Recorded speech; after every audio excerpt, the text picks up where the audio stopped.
성도 여러분 다 평안하셨습니까? 매일매일 굳센 믿음 가운데 재림의 소망을 가지고 살아가시기를 간절히 바랍니다. 이 세상에는 참 부조리한 일들이 많습니다. 우리가 이해하기 어렵고 또 안타깝고 슬프기도 하고 그런 일들이 많이 이 세상에 부조한 일들이 많이 일어나는데 그 이유는 바로 우리가 선과 악의 대쟁투, 대투쟁, 전쟁의 이 한마당에 우리가 살고 있기 때문입니다. 머지않아서 이 지구의 죄의 역사가 다 끝나고 선과 악의 이 전쟁이 다 끝나고 나면은 우리가 이해할 수 없었던 모든 이치들이 밝히 다 드러나게 되고 이해되고 그런 날이 올 것입니다. 정말 예수님께서 속히 재림하셨으면 하는 마음이 간절합니다. 그런데 이 대쟁투의 국면에 있어서 인간의 안목에서 사람의 안목에서 이렇게 볼 때 하나님의 편, 옳은 편, 선의 편, 의의 편이 좀 기우는 듯한 좀 기울고 좀 약해 보이는 듯한 그런 면이 보일 때가 그렇게 느껴질 때가 참 많이 있습니다. 그렇지 않습니까? 성경 역사에도 보면 항상 하나님의 참 백성, 참 자녀, 백성의 진실된 백성과 의인의 수는 너무나도 소수고 적었고 그렇죠? 악인과 사단의 편이 많고 승리하는 듯이 보이는 그런 역사도 있고 참 그런 이야기들도 많이 등장하고 그런 모습을 우리가 봅니다. 여러분, 민주주의의 표본이 되는 나라는 어떤 나라입니까? 민주주의. 민주주의의 대표 표본이 된다 하면은 우리가 미국을 들 수 있겠죠? 자, 이 민주주의의 가장 큰 특징 중에 하나가 무엇입니까? 민주주의는 다수결의 원칙을 따른다. 그런 것이 특징이 되겠는데요. 다수결이 무엇입니까? 다수결의 원칙을 따른다는 것은 숫자가 많은 쪽의 의견을 따라서 결정하는 것. 그것을 다수결의 원칙이라고 그러죠. 현대를 살아가는 많은 현대인들은 이 다수결, 그러니까 다수와 주류와 많은 대중과 군중을 따라가는 것에 아주 익숙해져 있습니다. 길들여져 있습니다. 그래서 라이프스타일, 살아가는 방식이나 생각하는 것이나 결정이나 사고 이런 모든 것들이 사상 이런 것들이 대중화에 아주 익숙해져 있습니다. 그래서 우리 그것을 그룹 띵크라고 부르죠. 그룹 띵크는 집단 사고, 집단적인 생각, 사고 그것을 말하는데 이 그룹 띵크라는 집단 사고라는 용어는 1972년에 얼빙 제니스라는 학자가 처음으로 사용했어요. 그래서 이 집단 사고의 이 뜻은 무엇인가 하면은 이렇게 사전에 보면은 어떤 집단이 한 응집력을 이루고 하나로 뭉쳐지기 위해서 의견 일치를 주도하고 또 비판적인 생각을 하지 못하게 하면서 만장일치를 추진해서 이와 다른 사상을 뒤엎으려는 것을 집단 사고, 그룹 띵크라고 한다라고 정의되어 있습니다. 그래서 이 그룹 띵크, 이 군중 심리, 집단 사고에 길들여지면 사람들을 따라하기가 아주 쉽죠. 우리가 그 자연 그런 영상을 보면은 바닷가에 펭귄들이 가만히 있다가 한 펭귄이 퐁당하고 물에 들어가면 그 다음 펭귄들이 막 퐁당퐁당 물에 다 따라 들어가는 거 있죠. 그것을 보면 우리 어떻게 보면 집단 사고, 그룹 띵크, 또 군중 심리를 따른다라고 할 수가 있습니다. 근데 인간은 이런 어떤 단체나 그룹이나 이런 데 속해 있어야지 안정감을 느끼게 되어 있습니다. 그리고 또 현대에 우리를 교육시키고 또 현대의 모든 미디어나 모든 이런 것들이 어디에 속해 있지 않으면은 혼자 있으면은 불안감을 느끼도록 정서적으로 불안감을 느끼도록 유도하기 때문에 사람들은 자기 혼자 다르거나 또 자기가 혼자 서야 되고 또 자기가 혼자 결정하는 것을 굉장히 불안해하고 두려워합니다. 이 집단 사고나 이 군중 심리의 폐단이 무엇입니까? 그것은 어떤 판단력이나 아주 올바른 분석력을 다 없어지게 만들고 군중의 소리에 귀를 기울이고 무조건 대중과 그 많은 쪽 다수결을 따라하게 만드는 그것이 패단이라고 할 수 있습니다. 이 기독교에도 굉장히 이 그룹띵크가 심하죠. 네. 거기는 많은 사람들이 회중들이 어떻게 믿고 있는가, 성경의 진리가 어떻게 얘기하고 있는가는 상관하지 않고 많은 사람들이 무엇을 믿고 있는가, 회중들이 무엇을 따르고 있는가. 네. 그리고 목사님을 다 따르고 그다음에 지도자를 다 무조건 따라가게 만드는 이런 그룹띵크가 아주 발달되어 있는 것이 이 기독교 사회라고 할 수가 있습니다. 그렇지만 여러분, 성경, 아까도 제가 말씀드렸지만 성경 속에 하나님의 편에 서 있었던 사람들을 생각해 보십시오. 그들이 대중이었습니까? 그들이 많은 군중이었습니까? 그들의 숫자가 많았습니까? 아닙니다. 그들의 숫자는 아주 적었습니다. 그들은 아주 소수였습니다. 어떤 때는 많은 군중과 많은 국민과 많은 대중을 대항해서 홀로 서야 했던 그런 사람들이 정말 많았던 것을 알 수가 있습니다. 그래서 그런 사람들은 대중을 따르기보다는 오로지 하나님이 인정하시는 것만을 구하면서 용감하게 생명을 내놓고 홀로 서서 의의 길과 진리의 편에 서서 갔던 것을 알 수가 있습니다. 지금 마지막 시대를 사는 우리 사랑하는 성도 여러분, 마지막 그리스도인들이 배워야 할 것이 있습니다. 마지막 그리스도인들에게 필요한 것이 있습니다. 그것이 무엇인가 하면 마지막 그리스도인은 홀로 서는 법을 배워야 합니다. 여러분, 곧 머지않아서 마지막 환란이 오고 짐승의 표가 올 때는 모든 것이 무너질 것입니다. 교단도 무너지고 조직도 무너지고 교회도 무너지고 단체도 무너질 것입니다. 그때는 여러분이 홀로 개인적으로 서야 합니다. 대중을 따라가면 안 됩니다. 대중의 목소리를 따라가도 안 됩니다. 그때는 교단으로서 서는 것도 아니요, 교회로서 서는 것도 아니요, 단체로 서는 것도 아니요, 조직 안에 속해서 서는 것이 아닙니다. 자기가 하나님과의 깊은 산 관계 속에서 이룬 믿음으로 주님의 힘만을 의지하면서 개인적으로 혼자 서야 할 때가 곧 옵니다. 그러므로 홀로 서야 되는 법을 배우는 것은 아주 중요하다고 할 수가 있습니다. 자, 성경에는 목숨을 걸고 홀로 섰던 사람들의 이야기가 참 많이 나옵니다. 근데 그 중에서도 우리의 마음을 아주 조마조마하게 하고 아주 감동을 주는 한 이야기를 잠깐 언급하고 제가 지나가기로 하겠습니다. 사무엘상 14장 6절입니다. 사무엘상 14장 6절. 요나단이 자기 병기든 소년에게 이르되 우리가 이 할례 없는 자들의 부대에게로 건너가자. 여호와께서 우리를 위하여 일하실까 하노라. 여호와의 구원은 사람의 많고 적음에 달리지 아니하였느니라. 여기 보면은 한 사람이 등장하는데 누굽니까? 요나단이 등장합니다. 근데 이 사람이 어떻게 하고 있어요? 요나단이 지금 아무도 없이 홀홀 단신으로 자기 병기, 자기 칼을 든 그 부하 하나만 데리고 지금 어디로 가고 있습니다. 다른 사람들은 다 어디 있는데 지금 이 요나단이 혼자서 무엇을 하러 가고 있습니까? 자, 이때는 사울이 왕이 된 지 2년 되던 때였습니다. 근데 이 2년째 되던 때에 블레셋 군대가 벌떼같이 헤아릴 수 없는 블레셋 군대가 쳐들어왔어요. 근데 성경에 보면은 병거가 3만이요 마병이 6천이요 백성은 해변에 모래같이 많더라. 해변에 모래같이 많더라.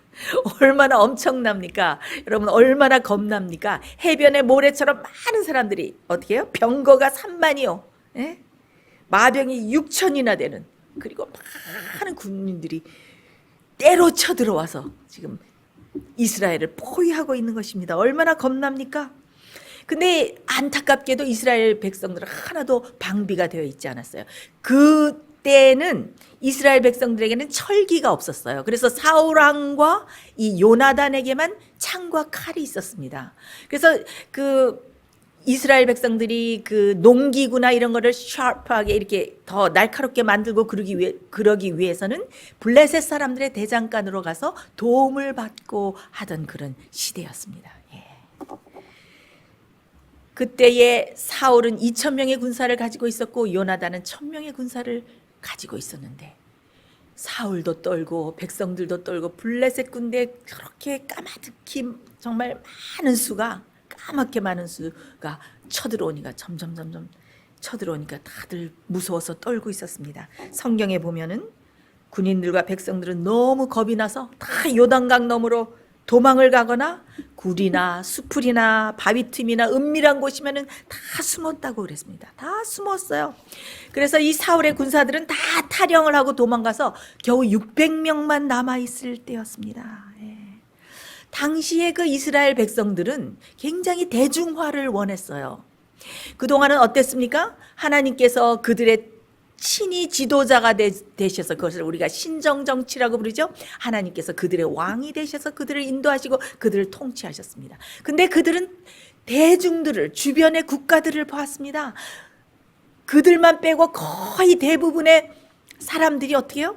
우상을 섬기고 왕을 가지고 있고 강성하고 이런 것을 보면서 그들을 따라가기를 원했습니다. 그들은 그들의 독특한 하나님의 백성으로서의 독특한 면, peculiar이라고 하죠. peculiar, 독특한 하나님의 선민으로서의 모든 특징을 부끄러워하고 주변에 있는 모든 국가들의 그 대중화를 따라가기를 원했습니다. 그래서 그들 이방 국가들의 화려한 군주들과 그 왕들의 그 모습들을 보면서 그들도 왕을 갖기를 너무 원했습니다. 그래서 우리에게도 왕을 주시옵소서, 우리에게도 왕을 주시옵소서. 눈에 보이지 않는 하나님께서 다스리는 것을 싫습니다. 우리에게도 눈에 보이는 왕을 주시옵소서. 이렇게 졸라서 그때 어떤 때입니까? 사울이 왕이 된 지 2년 때 되던 때였던 것입니다. 자, 블레셋이 쳐들어왔을 때 많은 대중들이 이렇게 생각하고 있었습니다. 이 전쟁은 이길 수가 없어. 하나님께서 우리를 이기게 하신다고? 하나님께서 우리와 함께 하신다고? 이 전쟁은 필연코 패배하고 말 거야. 저 많은 블레셋 군사들을 봐. 우리가 패배할 게 분명해. 왜 우리가 그렇게 큰 희생을 치르면서 그 사람들하고 싸워야 되는 거지? 아예 항복을 하든지 숨어 있든지 그냥 안일하게 숨어 있든지 그렇게 하는 게 상책이지. 많은 사람들은 하나님을 불신했고 모든 사람들은 하나같이 비겁했고 두려움에 떨고 있었고 불신과 하나님을 신뢰하지 않고 인간적인 그런 안목과 또 대중적인 의견에 다 사로잡혀가지고 이스라엘 많은 백성들이 다들 비겁함에 떨고 있을 때였습니다. 그런데 그 당시에 정말 하나님을 신뢰하지도 않고 이방을 따르기를 원하고 대중을 따르기를 원하는 이런 비겁한 사람들과 다르게 하나님을 믿고 하나님을 의지하고 하나님의 능력을 신뢰하는 단 하나의 사람이 있었는데 그 사람의 이름이 무엇이었습니까? 바로 요나단이었습니다. 요나단이 뭐라고 말했습니까? 우리가 이 할례받지 않은 우리는 하나님의 선민이고 거듭난 백성이야. 이 할례받지 않은 부대에게로 하나님을 모르는 자들의 부대에게로 건너가자. 여호와께서 우리를 위하여 일하실까 하노라. 내가도 아니고 우리가도 아니고 누가? 여호와께서 하나님께서 바로 해내실 것이다. 이런 놀라운 믿음을 바로 요나단이 가지고 있었던 것입니다. 그러면서 성경에서 제일 명언으로 꼽힐 만한 그런 유명한 말을 했죠. 무엇이라고 말했습니까? 여호와의 구원은 사람의 많고 적음에 달리지 않았다. 네? 아멘이십니까? 여호와의 구원은 사람의 많고 적음에 달리지 않았다. 이 세상에 많은 사람들이 사람의 많고 적음에 얼마나 신경을 쓰고 거기에 따라서 그들의 결정을 바꾸고 합니까? 여러분 지금 여러분의 주위를 둘러보십시오. 모두들 다 대중을 따라가야 한다고 생각하고 있습니다. 하나님께서 어떻게 말씀하고 있는지를 상관하지 않고 성령의 감동으로 쓰여진 성경이 어떻게 말하고 있는가 생각하지 않고 영감의 글이 어떻게 증거하고 있는가 생각하지 않고 그 다음에 변질되고 있지 않은 순수한 복음이 무엇을 말하고 있는가 생각하지 않고 그 다음에 신학자들이 만들어낸 오류를 믿고 있어도 상관하지 않으면서 뭐라고 합니까? 많은 대중이 그걸 믿고 있어? 그 사람이 그걸 믿고 있어? 그렇게 중요한 위치에 있는 사람이 그렇게 말했어? 그 사람이 그렇게 주장했어? 하면서 어떻게 해요?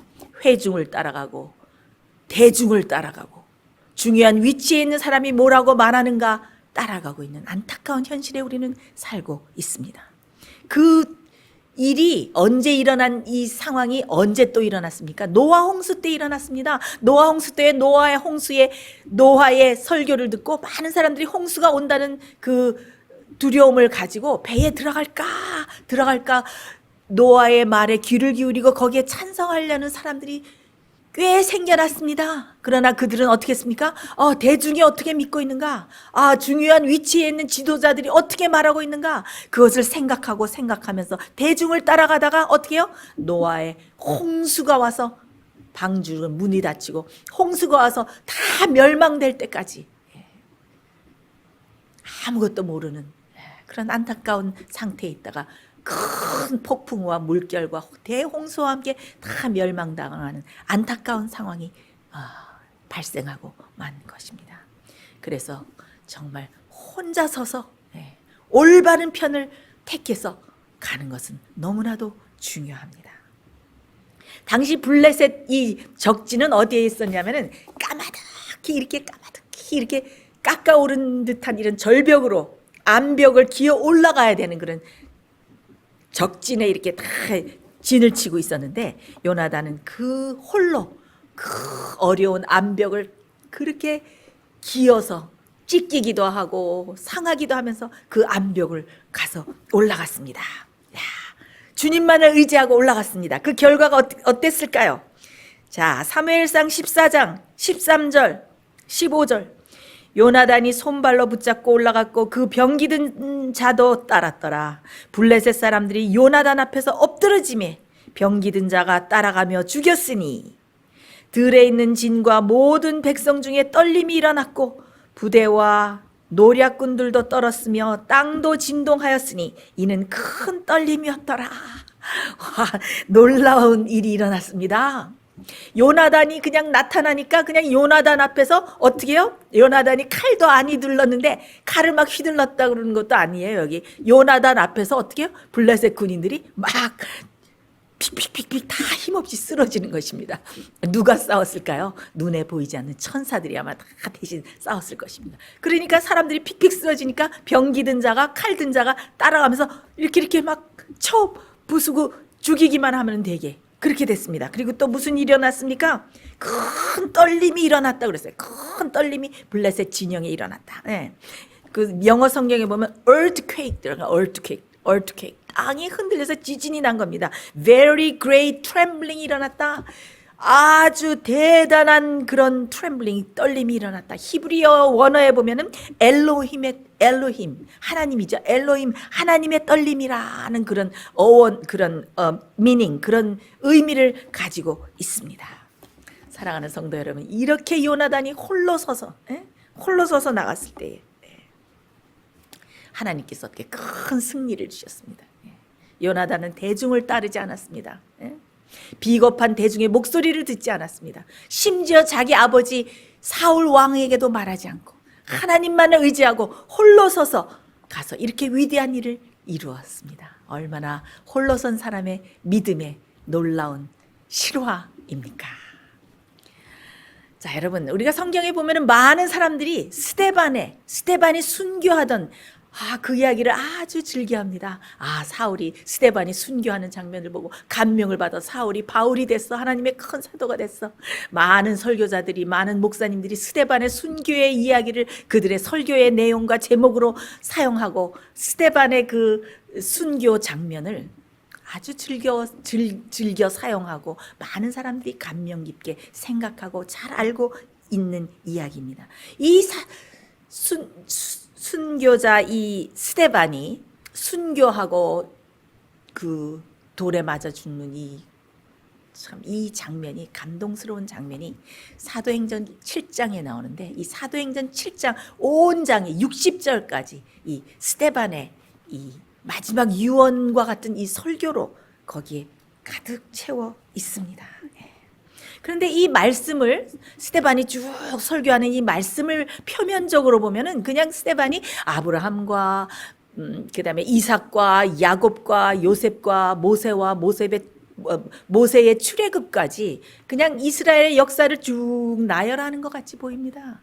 그건 그냥 표면적으로 볼 때. 그러나 그것을 깊이 우리가 묵상해보고 그 속에 있는 의미를 보면 거기는 아주 놀라운 의미가 들어있습니다. 자, 이 60절 중에서 2절만 우리가 보겠습니다. 예, 아주 중요한 말씀입니다.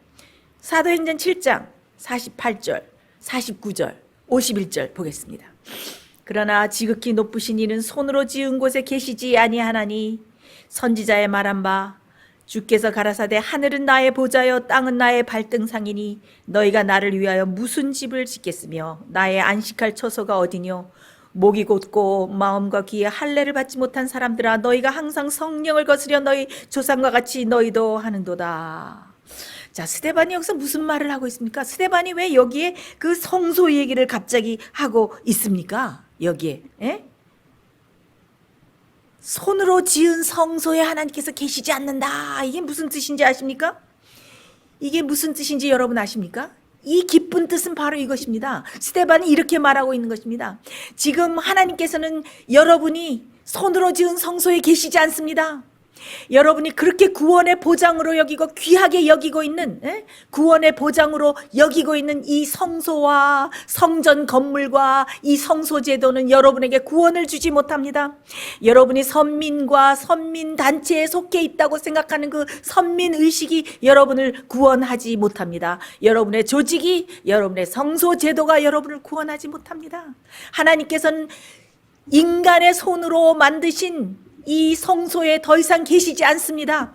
의인으로 메시아로 오신 예수 그리스도와 그 진리를 거절했기 때문에 여러분은 하나님의 임재를 가지고 있기 때문에 여러분은 참 교회가 아닙니다 라고 말한 것입니다. 이렇게 강하고 솔직하고 감동 어린 이 말을 듣고 그들이 분노해서 스데반을 쳐서 죽인 것입니다.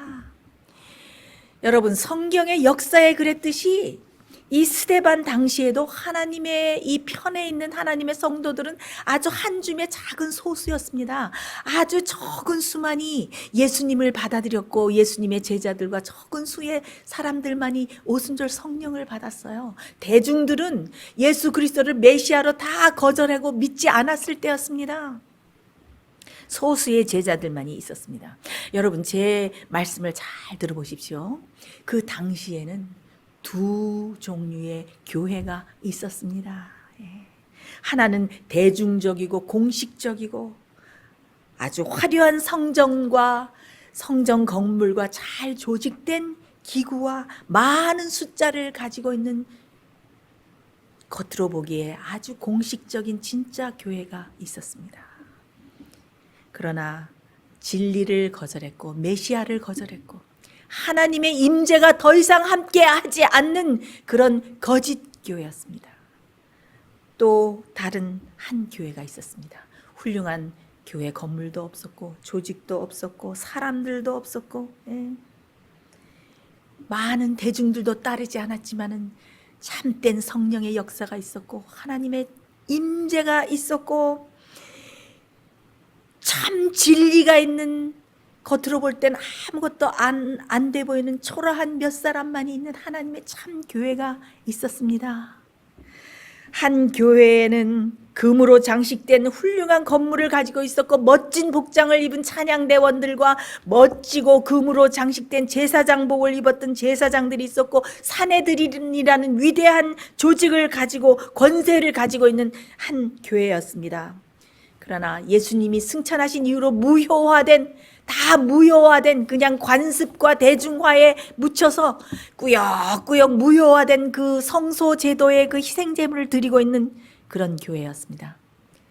그러나 다른 교회는 교회 건물도 없고 총회도 없고 지도자도 없고 그렇다 할 조직도 없는 보잘것없는 초라한 모임이었습니다. 그러나 그 속에는 성령의 폭포수 같은 불의 혀같이 갈라지는 성령의 능력이 있었고 그 다음에 하나님의 참 임재가 그들과 함께하는 그런 참교회가 있었습니다. 무엇이 참교회인가? 하나님께서는 인간의 손으로 만든 인간의 조직과 사람의 손으로 만든 성전에 더 이상 함께 계시지 않는다. 이 말을 듣고 그들이 분노해서 돌로 쳐서 스데반을 죽인 것입니다. 이 스데반이 했던 이 유언과 같은 설교에는 얼마나 깊은 의미가 들어있습니까? 저는 예수님의 그 전도 사업의 국면을 보면은 어떤 면이 저에게 아주 큰 임팩으로 다가옵니다. 저의 가슴을 콩 때리는 그런 임팩으로 다가오는 장면이 하나 있습니다. 어떻게 뭐라 그럴까요? 그건 안타깝기도 하고 슬프기도 하고 엄숙하기도 한 그런 장면이고 그런 사건인데요. 그것은 예수님께서 많은 대중들을 다 쫓아버리신 그런 사건입니다. 쫓아버리셨다기보다는 많은 대중들이 예수님을 다 떠나갔던 사건이라고 해야지 맞겠지요. 표면적으로 볼 때는 그렇습니다만은, 그러나 예수님께서 다 대중들을 쫓아버리신 것처럼 보이는 그런 사건이 일어난 적이 있습니다. 이것은 굉장히 심각한 위기였기 때문에 영감의 글 시대의 소망 Desire of Age에서 보면은 갈릴리에서의 위기라는 그런 한 챕터를 할애하고 있는 그런 사건입니다. 바로 요한복음 6장에 일어났던 일인데요. 자, 우리 요한복음 6장 한 두 절을 먼저 읽고 제가 말씀하죠. 요한복음 6장 26절 그 다음에 66절입니다. 예수께서 대답하여 가라사대 내가 진실로 진실로 너희에게 이르노니 너희가 나를 찾는 것은 표적을 본 까닭이 아니요 떡을 먹고 배부른 까닭이로다. 이러므로 제자 중에 많이 물러가고 다시 그와 함께 다니지 아니하더라. 아니, 이때 무슨 일이 일어났을까요? 무슨 일이 일어났길래 제자들이 다 많이 물러가고 다시는 그와 함께 다니지 않더라라는 이런 슬픈 구절이 여기 등장하는 것일까요? 왜 사람들이 예수님을 더 이상 따르지 않았을까요? 왜 예수님은 사람들을 다 흩어보냈을까요? 아니, 군중들이 많이 모이고 대중들이 많이 모이고 그래야지 예수님의 전도와 선교가 성공적이 되는 것이 아닙니까? 왜 예수님께서는 다 사람들을 흩어서 해산시켰을까요? 자, 이때는 어떤 때였냐면 예수님께서 보리떡 5개와 물고기 2마리를 가지고 놀라운 이적을 베푸셔서 거기 있는 사람들을 다 먹이신 때였습니다. 장정만 5,000명이라고 그랬으니까 다 하면 몇 명일까요? 10,000명쯤 되지 않겠습니까? 어린아이와 또 여자들 다 합치면 10,000명쯤 되는 많은 사람들이 봄날 저녁에 황원역에 푸릇푸릇한 잔디에 다 앉아서 하늘에서 내려온 그 분이 이렇게 기적적으로 떼어주는 떡을 아주 맛있게 먹었습니다. 그들의 마음은 부풀고 가슴이 벅차 올랐습니다. 이 사람이야말로 참으로 우리가 기다리던 메시아가 아닌가? 배불리 먹여주시지, 아픈 사람 치료해주지, 죽은 사람도 살리지. 이 사람이야말로 우리가 왕으로 추대하면은 부상병도 치료해주지, 굴량미 걱정도 없지, 적군이 쳐들어오면 다 물리쳐주지. 이 사람이야말로 우리를 정말 이 세상의 부귀와 영화와 재물과 모든 것을 누리게 할 수 있는 강대한 대국이 되도록 만들 수 있는 왕이 될 사람이 아닌가. 그들의 자부심과 세상으로 향한 야망과 이런 것들은 예수님을 왕으로 추대하고 싶은 마음으로 다 모아졌습니다. 그래서 그들은 예수님께서 그들의 마음 속에 그들의 마음에 회개하고 은혜의 왕국을 만들어서 정말 다가올 때를 위해서 준비하도록 하러 오신 메시아의 사명을 거절하고 어떻게 해요? 현세의 왕국, 현세의 왕국, 그리고 그들이 누릴 영화와 부귀와 권력과 쾌락과 이런 것을 누릴 것으로 그냥 가슴이 부풀었습니다. 그래서 왕으로 추대하기를 원했던 것입니다. 그들은 예수님을 그들이 그 당시에 꿈꾸던 그룹 think, 집단 사고, 집단적인 사고, 대중화적 메시아관에 예수님을 꿰어 맞추려고 했습니다. 그래서 많은 대중들이 예수님을 왕으로 세우려고 할 때 예수님께서 어떻게 하셨습니까?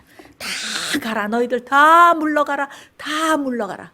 왕으로 추대하는 모든 그들의 그 추대를 거절하시고 다 사람들을 아주 하늘의 위엄을 가지고, 왕의 위엄을 가지고 다 흩어 버리셨습니다. 그리고 제자들에게 뭐라고 했습니까? 너희들은 배를 타고 당장 건너서 다 건너편으로 가라. 정말 제자들은 지금까지 예수님의 말씀을 잘 순종했지만은 지금처럼 예수님의 말을 듣는 것이 힘들었던 때가 없었습니다. 아니, 지금 예수님을 왕으로 세우려고 그 이 세상에 지금 권력과 이 부귀 영화가 바로 코앞에 와 있는데 예수님, 우리 스승 왜 저러시는 거야? 너무 겸손해서 그러시는 거야? 왜 저러시는 거야? 정말 예수님은 정말 바리새인들이 말하는 것처럼 사기꾼 아니야? 정말 메시아 아닌 거 아니야? 그러니까 저렇게 거절하시지. 그들은 막 마음속에 불평과 불만이 가득 차서 막 의심의 구름이 그들의 마음을 가득 덮도록 그대로 허용했습니다. 그들은 불만에 가득 차서 배를 노져서 갔습니다. 그들의 마음이 불만과 불평으로 가득 차 있자 예수님께서 그들의 마음 속에 있는 불평과 불만과 불신과 의심의 모든 그늘을 일소시키기 위해서 예수님께서 무엇을 보내십니까? 무서운 갑자기 일어나는 폭풍우를 보내시죠. 갑자기 폭풍우가 일어났습니다. 그들은 너무너무 날씨가 화창하고 좋았기 때문에 아무 준비가 되어 있지 않았어요. 그래서 폭풍우가 왔을 때 그들은 막 사토하면서 예수님이 건너편으로 가라 그런 데서 점점 멀리 떨어져서 가다가 그만 그들은 다 두 손을 놓고 다 죽게 됐다고 사경을 헤매면서 거의 목숨을 포기하려고 하는 그때에 멀리서 희미한 물체가 오면서 누가 오는 겁니까? 예수님께서 무리를 걸어오시죠. 그래서 그들을 폭풍 가운데서 구원해 주셨습니다. 다음 날 아침 일찍부터 많은 군중들이 다시 예수님을 찾아왔습니다. 그들은 제자들의 입을 통해서 폭풍우가 어떻게 잔잔해졌고 베드로가 어떻게 무리를 걸어왔고 예수님이 어떻게 무리를 걸어오셨고 그런 이야기를 다 들었지만 거기에 만족하지 않았어요. 오 랍비여, 오 예수여, 우리에게 직접 말씀해 주십시오. 어떻게 여기 오셨습니까? 우리에게 보여주실 기적이 또 있습니까? 어떻게 이렇게 위대한 기적을 행하십니까? 그렇게 위대한 기적을 행하시면서도 왕이 되실 마음이 없습니까? 그렇게 놀라운 기적을 행할 수 있는 능력과 힘을 가지고 우리에게 좀 이 세상에서 누릴 수 있는 영화와 부귀와 권력과 재물과 이런 것들을 좀 번영을 우리에게 주십시오. 그때 예수님께서 뭐라고 말씀하셨습니까? 너희가 나를 찾는 것은 떡을 먹고 배부름이라. 떡을 먹고 배부름. 너희는 세속적인 이유로서 나를 찾는 것이다. 그러면서 예수님께서 하신 말씀이 무엇이었습니까? 나는 하늘로서 내려온 생명의 떡이니 나를 받아들이고 나를 먹고 나를 따르라. 여러분, 생명의 떡을 먹는다는 의미가 무엇이었습니까? 생명의 떡을 먹는다는 것은 자아를 부인하고 이 세상을 버리고 교만을 버리고 욕망을 버리고 야망을 버리고 이 세상을 버리고 세속을 버리고 예수님과 함께 자아 희생의 정신과 자아 부인의 생애를 살라는 초청에 응하는 것이었습니다. 그것이 바로 생명의 떡을 먹는 것이었습니다. 그리스도의 살을 먹고 그리스도의 피를 먹는다는 것은 무엇입니까? 예수님을 개인의 구주로 받아들이고 그 말씀이 우리 속에 들어가서 우리를 온전케 하고 그 말씀이 새 생명을 주고 우리를 새로운 피조물로 만들어서 하나님의 왕국에 하나님 나라에 적합한 사람으로 새롭게 창조해 주시는 것을 믿는 것이 하나님의 생명의 떡을 먹고 예수님의 살과 피를 마시는 것입니다.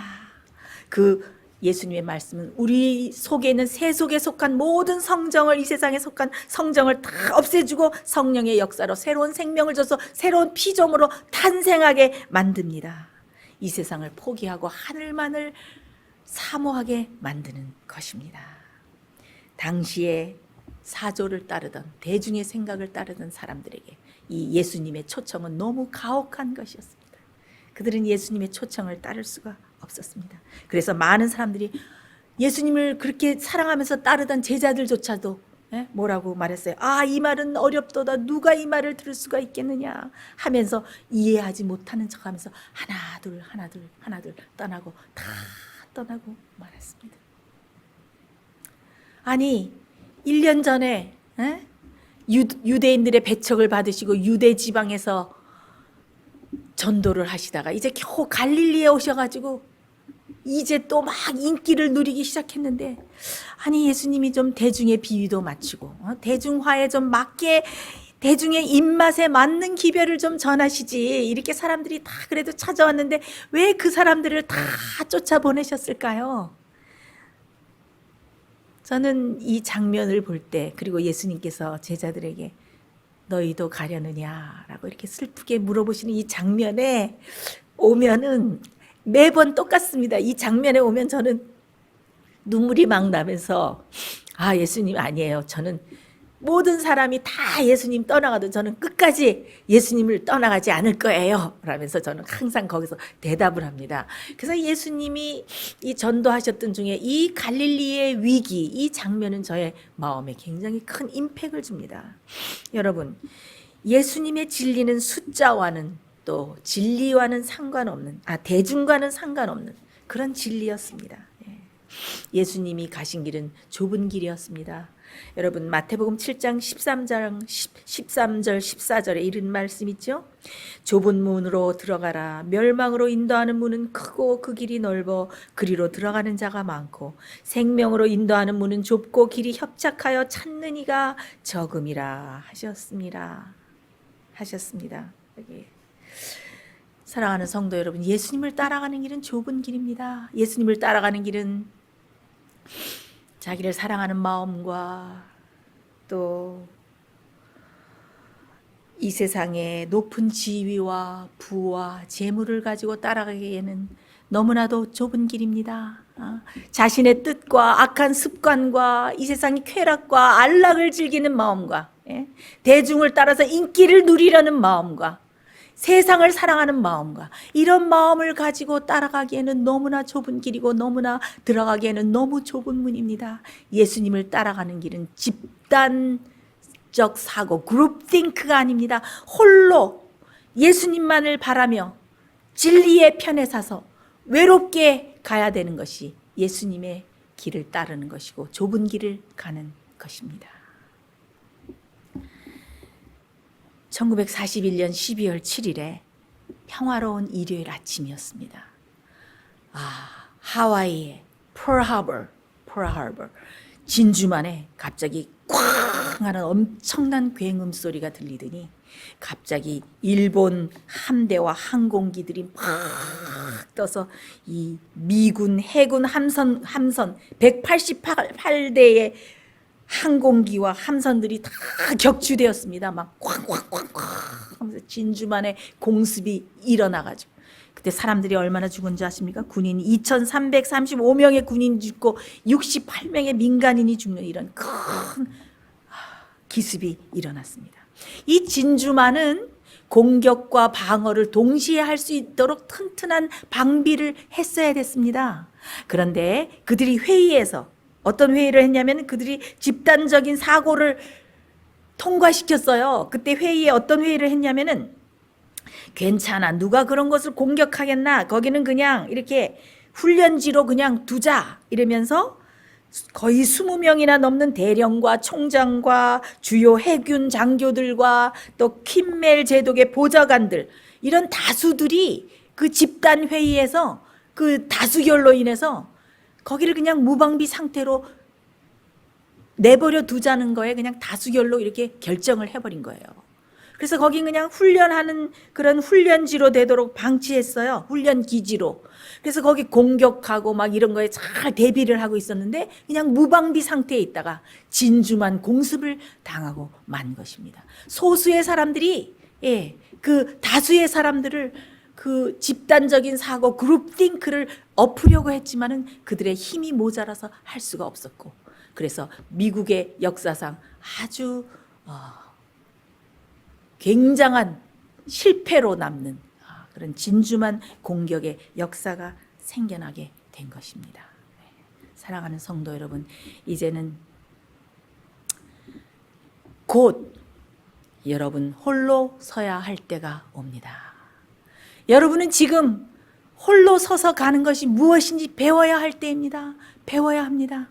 하나님의 인정만을 바라면서 진리가 무엇이라고 말하는가, 복음이 무엇이라고 말하는가만을 생각하면서 대중을 따르지 않고 그룹띵크를 따르지 않고 집단적인 사고를 따르지 않고 군중 심리를 따르지 않고 하나님의 진리가 무엇을 말하는가만을 생각하며 하나님의 인정만을 바라며 홀로 용기 있게 좁은 길을 가야 되는 법을 배워야 할 때가 있다면 바로 지금입니다.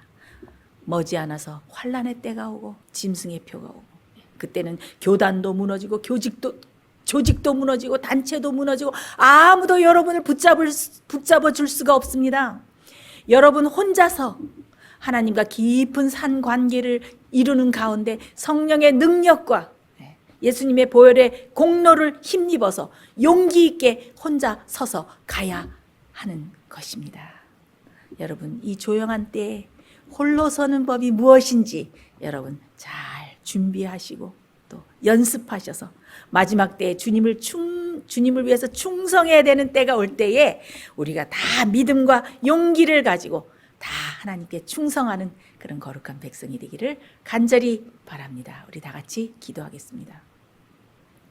하늘에 계신 하나님 아버지, 많은 사람들이 불신하고 많은 사람들이 진리를 거절하고 대중화에 휩쓸려서 이 현대인들이 휩쓸려 가고 있는 이때에 주여, 우리는 진리의 편에 서고 하나님 편에 서고 주님의 편에 서서 용기 있게 홀로 서서 주님께 끝까지 충성하는 성도들 다 될 수 있도록 우리를 축복하여 주시옵소서. 이 평안한 때에 홀로 서는 법이 무엇인지 배우게 하시고 성령의 놀라운 능력과 크신 역사 속에서 용기 있는 사람들이 될 수 있도록 우리를 훈련시켜 주시옵소서.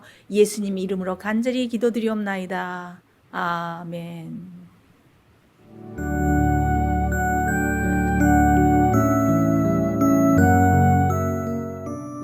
예수님의 재림이 가까워오고 있습니다. 지금은 영원한 하늘을 위해 준비해야 될 때입니다. 머지않아 우리의 재물은 아무 쓸모없는 것이 되고 말 것입니다. 하나님께 은혜를 받으셨다면 받으신 축복을 생애의 빛 복음 사업을 위해서 나누지 않으시렵니까? 헌신하시는 성도님들의 손길에 하나님께서 후히 갚아주실 것입니다. 후원해 주시는 모든 성도님들께 감사드립니다.